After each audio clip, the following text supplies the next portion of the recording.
Buenas tardes, mi nombre es María José Bolaños Calvo, soy estudiante de la interna universitaria de la Universidad Autónoma de Centroamérica y el tema que les voy a exponer hoy es tosferina. Para iniciar, les voy a hablar un poco del cronograma de los temas que vamos a tocar un poco hoy. A grosso modo, vamos a hablar un poco de la definición, de la historia, un poco de la historia, de la etiología de la enfermedad, de la epidemiología, de la patogenia, algunas manifestaciones clínicas, el diagnóstico y el tratamiento. Primero que todo, bueno, la definición de tosferina va a ser una enfermedad de vías respiratorias que su agente causal principal va a ser el Bordetella pertussis. También el término tosferina se ha identificado como una tos violenta y también se puede encontrar en la literatura con otros sinónimos, por así decirlo, que también se conoce como tos convulsiva o tos quintosa. Y ya vamos a ver más o menos por qué se conoce con esos términos. Ok, para empezar un poco con la historia, en el siglo VII, hace bastante tiempo, ¿verdad? Un médico chino llamado Yunfang Chao describe la enfermedad como una sintomatología compatible con Bordetella pertussis, en donde describe una tos aproximadamente que se conoce como la tos de los 100 días. Y esto se ha de ver, porque vamos a ver un poquito más adelante, sobre el tiempo que dura esto, generalmente son 12 semanas, entonces por eso se relaciona con la tos de los 10 días. Posteriormente, un médico iraní, el doctor Baoudim bin Ghasem, relata lo que es un manuscrito en 28 capítulos sobre habla de dos epidemias que pasó en Persa, ¿verdad? En Irán, en donde se describe más o menos el pronóstico, síntomas de una enfermedad, etiología y factores predisponentes que han sido estudiados y que son compatibles con lo que es la Bordetella pertussis. Posteriormente, en Francia, en 1578, el doctor Guillaume describe lo que es una epidemia de pertussis en París, en donde adquiere el nombre de la quinta, y estuve investigando más o menos por qué este nombre. Y es que vamos a ver que dentro de las características de los paroxismos es que es una tos que va de 5 a 10, entonces generalmente son 5 paroxismos y por eso se conoce como la enfermedad de la quinta. Y tenemos que en 1883 el científico Carl Brugge detecta por primera vez las bacterias en una muestra del esputo de un paciente con manifestaciones clínicas compatibles con pertussis.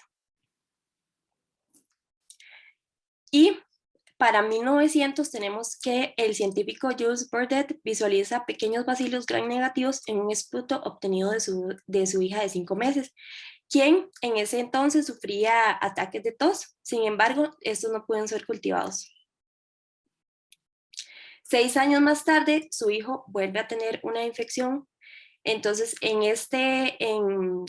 con ayuda de un científico llamado Octave Hennegaud, logra aislar dicho agente causal y en el cual posteriormente, después de esto, logran diseñar un método de cultivo en el cual se llama, es el que se conoce como Bordet-Hennegaud. En 1912, ellos logran desarrollar la primera vacuna contra pertussis y que en ese momento se conocía como la primera causa de muerte infantil. Con respecto un poco de la etiología, como hablé anteriormente, nuestro agente causal principal, ¿verdad? Va a ser la Bordetella pertussis. Es un gran negativo. Es la causa principal de tosferina, ¿verdad? Endémica, y es la causa habitual de tosferina esporádica en todo el mundo. También tenemos otro agente causal que manifiesta una menor clínica, que es la Bordetella parapertussis, y se considera como la causa ocasional de tosferina esporádica, principalmente en los países, en algunas regiones de Europa, y también se ha notificado en menos de un 5% en Estados Unidos. También tenemos otros agentes causales igualmente de Bordetella, como la que son la Holmensi y la Hinsi, que estas principalmente se van a manifestar en pacientes inmunosupresos. Y también tenemos lo que sería la Bordetella bronquicéptica, ¿verdad? Que esto también se va a manifestar más que todo en pacientes inmunosupresos, en niños pequeños con exposición extensa a animales y principalmente a perros se conoce como un patógeno que causa sinusitis en perros, y en cerdos y en gatos causa neumonía.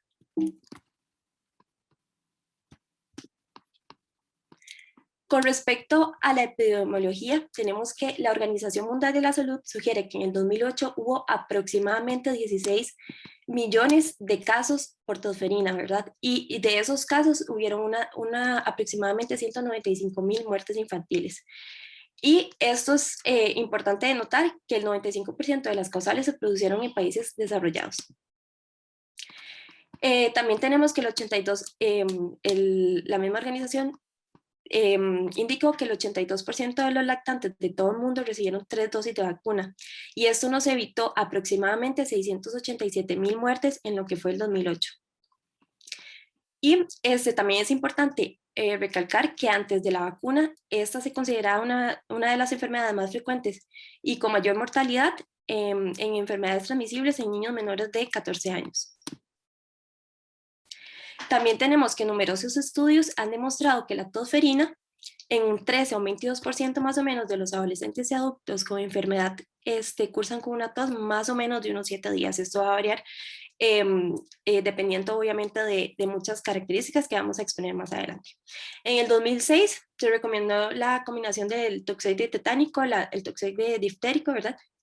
Y el de contenido reducido y antígenos de tosferina a celulares en niños de entre 11 y 12 años. También tenemos que la epidemiología, ¿verdad?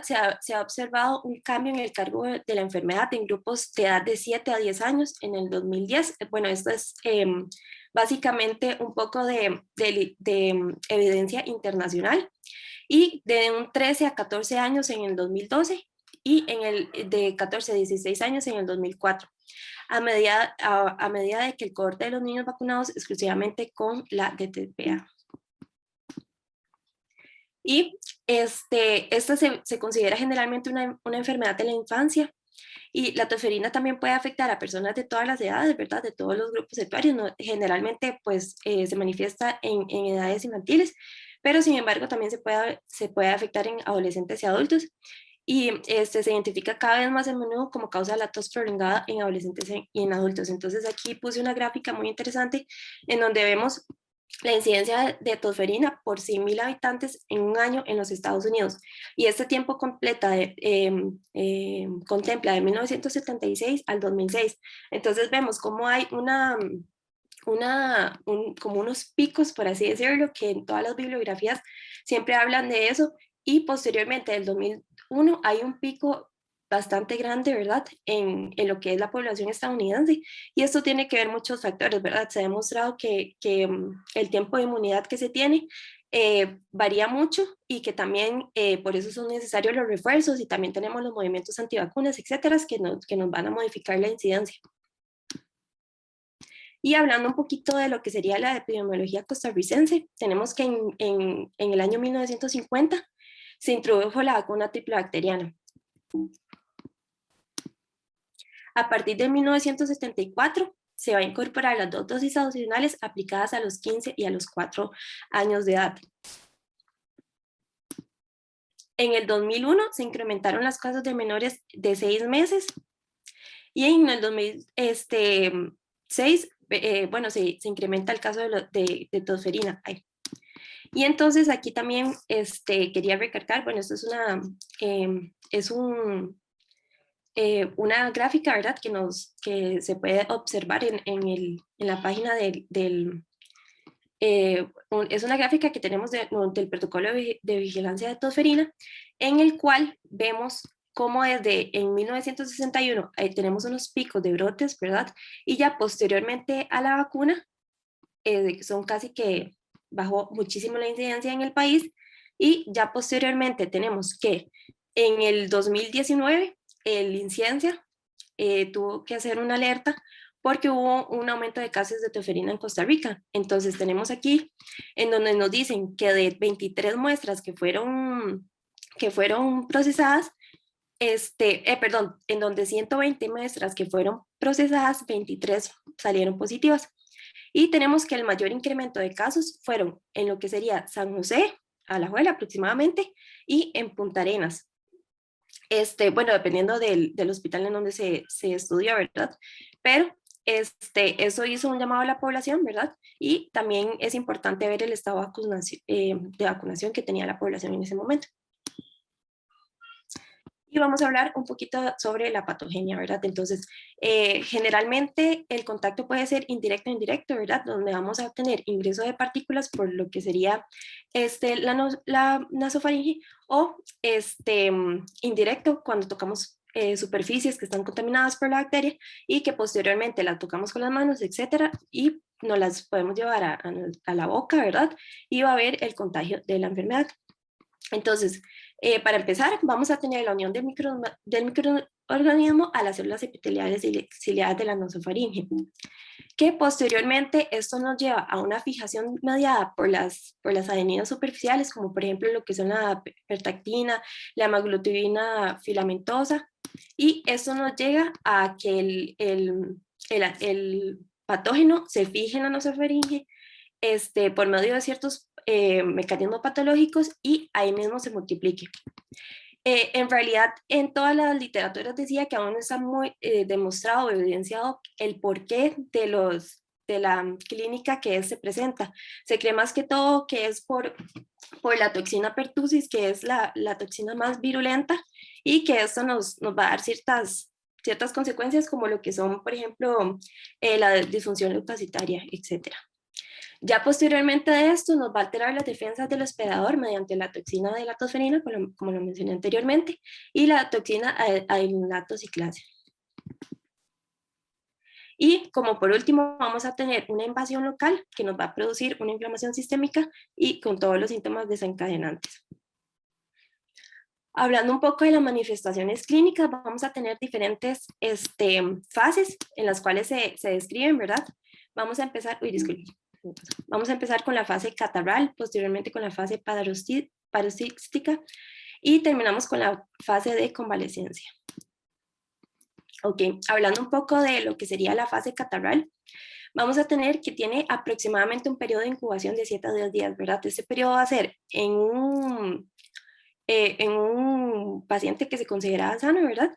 Y que no ha presentado los síntomas. Ya cuando empiece los síntomas es cuando empezamos la fase catarral, que generalmente empieza como con síntomas inespecíficos, ¿verdad? Lo que son la rinorrea, la tos, la febrícula, congestión nasal, ¿verdad? Son síntomas que posiblemente no podamos determinar en ese momento que se trata de esta patología.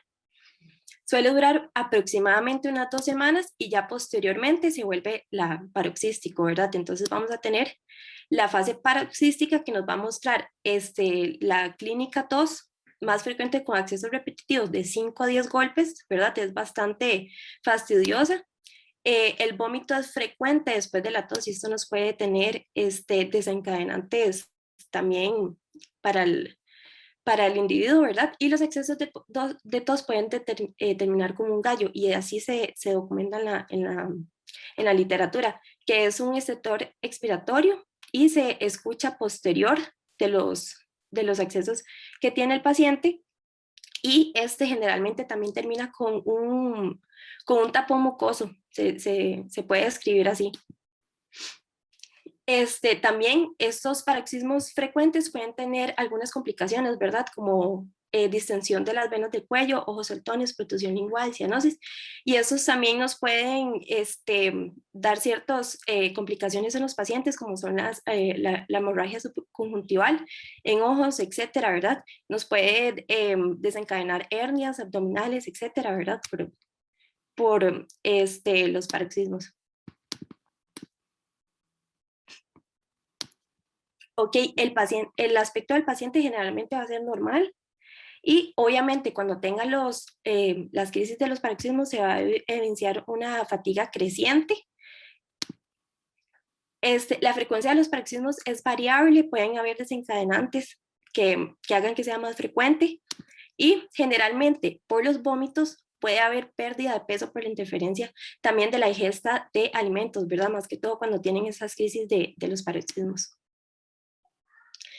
Posteriormente, a 2 o 4 semanas de los episodios de tos son menos frecuentes e intensos, y entonces en esto es cuando vamos a pasar a la siguiente fase, que sería la fase de convalecencia. Esta fase de convalecencia puede durar aproximadamente de 1 a 3 meses, ¿verdad? Y ya posteriormente se puede ver la desaparición gradual de los episodios de tos. Los síntomas van a variar muchísimo del estado del paciente, ¿verdad? También varía mucho si es vacunado o no, si es adulto, si es lactante. Entonces tenemos generalmente que en lactantes menores de 3 meses no se muestran síntomas clásicos. ¿Qué se puede ver aquí? Bueno, se ha visto que el estado catarral dura pocos días, no dura todo lo que dijimos anteriormente, y posteriormente el lactante, después, por ejemplo, de algún desencadenante que puede ser la succión, estiramiento, o también hablan sobre el contacto físico, puede comenzar a asfixiarse, ¿verdad? Se puede ver cianótico, puede empezar a respirar con una evidencia de dificultad respiratoria, puede agitar las extremidades y presentar enrojecimiento facial, y esa va a ser la clínica que va a presentar. Entonces, generalmente, la sintomatología no es que siempre sea clásica, por eso a veces es difícil el diagnóstico. Y también podemos tener que la apnea puede ser el único síntoma sin tos. Inclusive se habla que en la fase paroxística puede haber ausencia de fiebre, y más bien cuando se presente la fiebre es que podemos estar al frente de una infección concomitante. También se pueden dar lo que serían las exacerbaciones de los episodios paroxísticos de la tos durante el primer año de vida en enfermedades respiratorias, e igualmente esto nos puede hablar de una reinfección. Y en los niños inmunizados que se contagian con tosferina también van a presentar un acortamiento de todos los estadios, e igualmente esto se ha documentado en lo que serían adultos y en adolescentes, que generalmente también las fases no van a durar lo mismo que hablamos anteriormente, y a veces la clínica también va a ser un poco menos florida, por así decirlo. Y aquí les traigo un video para que vean un poco de la tos clásica que les he descrito, y de cómo son los paroxismos, y también quiero que vean bastante como cuánto duran, ¿verdad? Que hablamos que aproximadamente dura de 5 a 10. Y cuando están ocurriendo esos paroxismos, que lo que puede ocurrir, ¿verdad? La distensión de las venas, los ojos saltones, también la salida de secreciones por medio de la nariz, etc.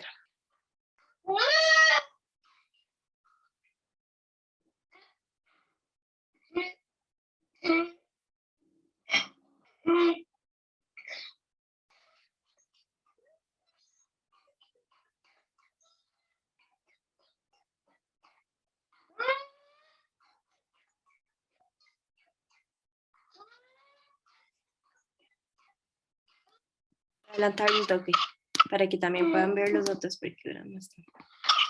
Ese sería un paciente, un lactante.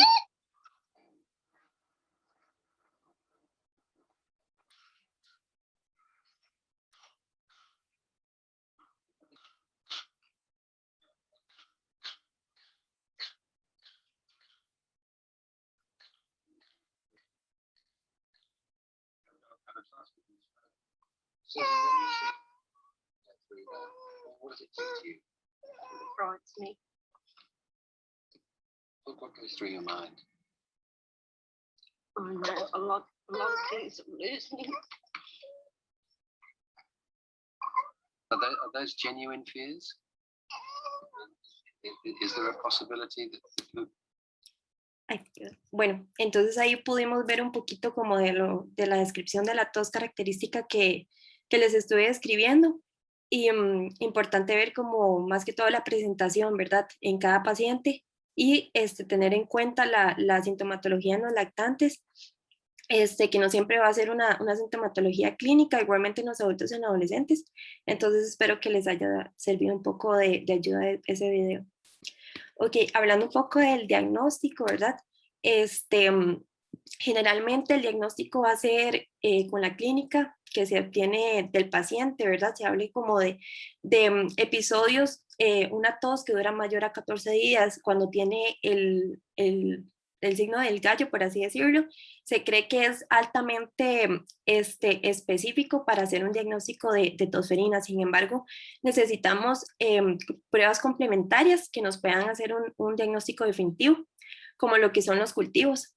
El cultivo es el gold estándar para el diagnóstico. Generalmente el cultivo por Dead Hen Go, como lo describe anteriormente, en lo que serían las guías de tosferina que conseguí de la caja, actualmente este no se prefiere hacer debido a las limitantes que tiene el cultivo. Realmente es difícil es una bacteria difícil de cultivar. Generalmente el cultivo dura aproximadamente 5 días siendo satisfactorio, ¿verdad? La muestra puede durar muchísimo más y tiene muchísimas otras desventajas. Entonces aquí lo que se realiza es la PCR, lo realiza el Inciensa, y tenemos más beneficios de esto, ¿verdad? Sería con una, eh, con una muestra nasofaringea, y es muchísimo más rápido el resultado, por ende este es el que se utiliza aquí. También podemos tener otros tipos de métodos diagnósticos, como son los anticuerpos IgM, IgE, IgA. Eso se utiliza más que todo en los países como Austria, más que todo en Europa, etcétera, y se utiliza más que todo como para datos epidemiológicos, etcétera, pero tener en cuenta que no es muy utilizado en nuestro medio. Bueno, también pueden haber otras pruebas complementarias que se pueden realizar para ayudar a hacer un diagnóstico diferencial, que no puse aquí, pero sin embargo igualmente, ¿verdad? Se puede mandar un hemograma donde podemos ver una leucocitosis importante, se puede mandar una placa, ¿verdad? Donde se pueden ver el infiltrado, etcétera, como para hacer diagnósticos diferenciales de otras patologías, pero quise poner aquí los principales para hacer un diagnóstico. Ok, con respecto a lo que es el protocolo de detección de la caja, ¿verdad? Bueno, ellos básicamente lo dividen en 5 pasos, ¿verdad? Que sería la detección de la enfermedad, que esto es, bueno, ver el caso sospechoso, y no solo eso, se tiene que hacer un estudio al perímetro de la casa, de la vivienda de la persona, porque es una enfermedad altamente contagiosa, ¿verdad? Y cuando ya se tenga el diagnóstico, también se debe hacer una notificación. Esta enfermedad es de notificación obligatoria. Ya posteriormente la investigación de los casos, ¿verdad? Los casos probables, y igualmente darle el tratamiento a los casos probables. El diagnóstico de la enfermedad, como lo dije anteriormente, se hace por medio del PCR, y el tratamiento, que ya lo vamos a ver más adelante. Y aquí les puse como ejemplo, ¿verdad? Lo que serían las boletas de notificación obligatoria, como para que se vayan familiarizando. Este es el primero, ¿verdad? Que viene en el anexo número 1, en donde se tienen que poner varios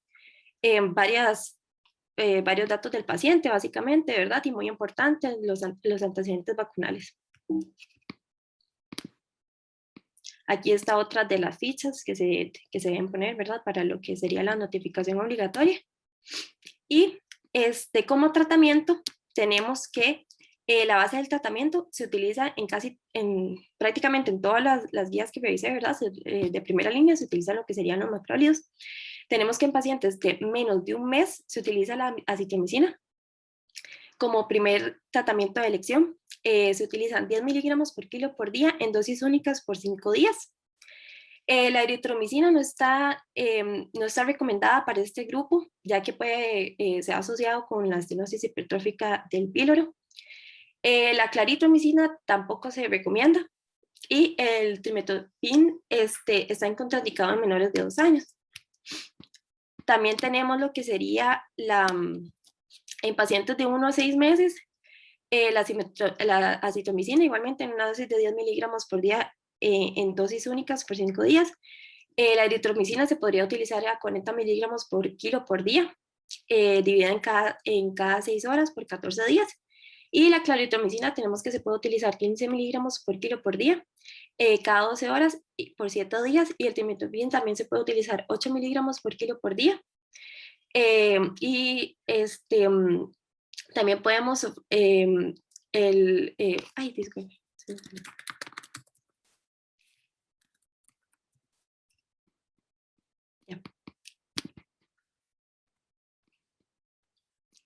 Podemos utilizar en pacientes de más de 6 meses, podemos utilizar 10 miligramos por kilo por día de acitromicina, ¿verdad? El primer día, y 5 miligramos por kilogramo por día, el segundo al 5.º día, como dosis única diaria.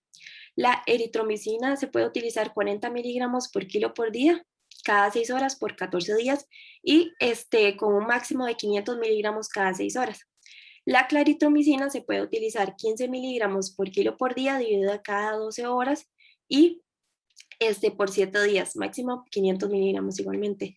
Y el timetopin sulfametoxazol, disculpen, se puede utilizar 8 miligramos de timetopin y el sulfa se puede utilizar 40 miligramos por kilo por día, cada 12 horas por 14 días.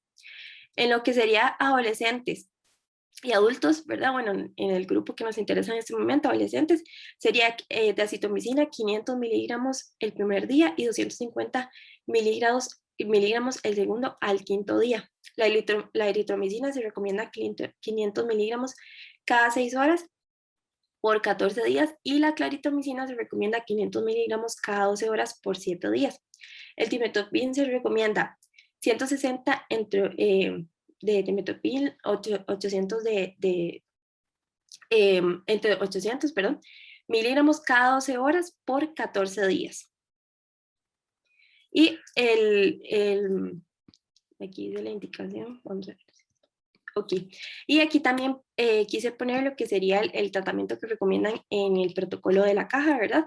Y como vemos también, en tratamiento de primera línea tenemos la acitromicina en pacientes menores de un mes y tenemos también eritromicina. Entonces, con respecto a la acitromicina, tenemos que se recomienda una dosis de 10 a 12 miligramos por día, por 5 días, 5 dosis. La eritromicina, de 40 a 50 miligramos por día, igualmente por 14 días, dividida entre 56 dosis. Cuando tenemos pacientes mayores o iguales a 6 meses, tenemos que también se recomienda como tratamiento de primera línea la acitromicina de 10 a 12 miligramos por día, por kilo por día. Y la dosis del adulto adolescente, ¿verdad? Que van a ser 500 miligramos por día vía oral, igualmente por 5 días. De claritromicina tenemos que se recomienda la dosis de niños, igualmente de 15 a 20 miligramos por día, PID, por 5 días y no exceder de 1 gramo por día. E igualmente la dosis de adultos y adolescentes va a ser de 500 miligramos por día. Con respecto al timetopin sulfametoxazol, tenemos que en menores de 2 meses está en contraindicado y de 2 meses o más tenemos que se recomienda una dosis de 40 miligramos por día, por kilo por día, disculpen. También va a ser, en dosis de adultos van a ser 160 miligramos de timetopin y 800 miligramos BID vía oral por 14 días igualmente. Y con respecto a la eritromicina, en pacientes mayores de 2 meses se recomiendan de 40 a 50 miligramos por kilo por día. No se debe exceder de 2 kilos, de 2 gramos al día. Igualmente puede ser QID vía oral. Con respecto a la dosis de adultos, tenemos 200 miligramos QID vía oral o 500 miligramos BID vía oral, igualmente con un número de días, por medio de un día, 14 números de días, disculpe. Con respecto a los diagnósticos diferenciales, en niños generalmente se debe sospechar virus sincitial respiratorio o algún adenovirus y también insisten mucho que puede haber una enfermedad concomitante con estos dos virus, ¿verdad? Entonces, también en adolescentes y en adultos tenemos hacer diagnóstico diferencial con micoplasma de neumonía, adenovirus y virus de la influenza. Y en Costa Rica, y como parte de la prevención y como parte también del tratamiento, por así decirlo, se utiliza lo que sería la vacunación, en donde está establecido que se aplica una dosis de 0,5 mililitros intramuscular en el muslo en menores de 2 años y en el glúteo en mayores de 2 años. Entonces tenemos que la administración de la vacuna va a ser la primera dosis a los 2, a los 4 y a los 6 meses. Posteriormente vamos a tener un refuerzo a los 15 meses y a los 4 años. Y para lo que sería en mujeres embarazadas, ¿verdad? Cuando se preguntan qué pasa con esos pacientes que menores de 2 años que no se les puede poner la vacuna y que también tienen un alto riesgo de infección y de mayor complicación, utilizamos lo que sería la protección con mamá. Entonces, aplicamos la vacuna de TDAP, perdón, se aplica como dosis única vía intramuscular a 0,5 mililitros en el muslo o en el deltoides a las mujeres embarazadas a partir del tercer trimestre. Como conclusiones, tenemos que la tosferina es una enfermedad que no ha sido erradicada, ¿verdad? Que es altamente mortal en niños, principalmente en lactantes. Sus manifestaciones clínicas se van a dividir en 3 fases principales, ¿verdad? Como les expliqué anteriormente, una fase catarral, paroxística y convaleciente. Sin embargo, no siempre va a tener una presentación clínica clásica y muchas veces se dificulta el diagnóstico. El diagnóstico se va a basar en la historia clínica, examen físico, pero se debe confirmar con herramientas tales como son el cultivo Apgar, o el Verdet Go, que es el que se utiliza aquí, la PCR, ¿verdad? Y la detección de anticuerpos. Su tratamiento de elección como primera línea es la citomicina. Y en Costa Rica la implementación de la vacunación ha tenido una significante disminución en el número de casos. Esas son las bibliografías que utilicé. Y muchísimas gracias por su atención. Espero que haya sido de gran ayuda.